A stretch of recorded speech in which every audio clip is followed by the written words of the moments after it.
Tell your loved ones you love them. Isa yan sa life lessons na natutunan ni David Licauco sa pagpanaw ng kanyang yumaong lolo Jaime.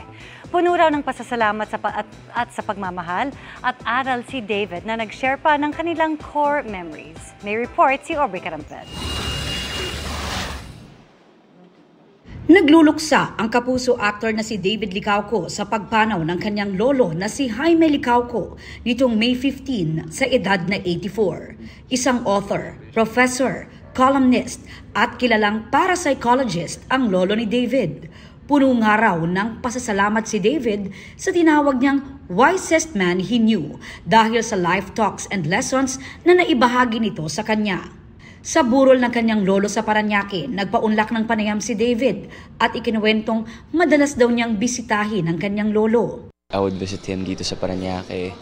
Nag-uusap kami. He's very smart. He knows a lot about life. Kaya the past couple of months talagang I would make sure to really spend time with him.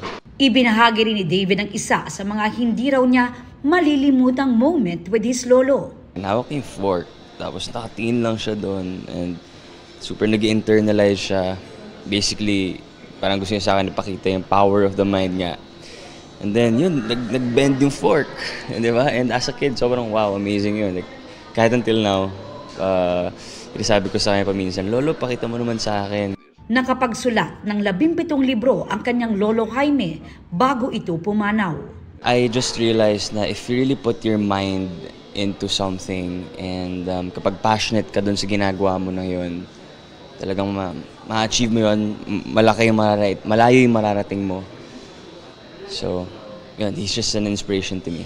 At sa pagpanaw raw ng kanyang lolo Jaime, na-realize ko rin na itong life na binigay sa atin, hindi siya forever.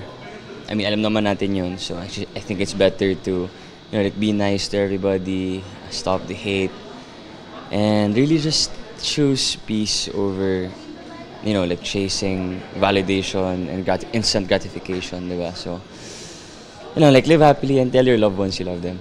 Para sa GMA Integrated News, Aubrey Carampel, nakatutok 24 oras.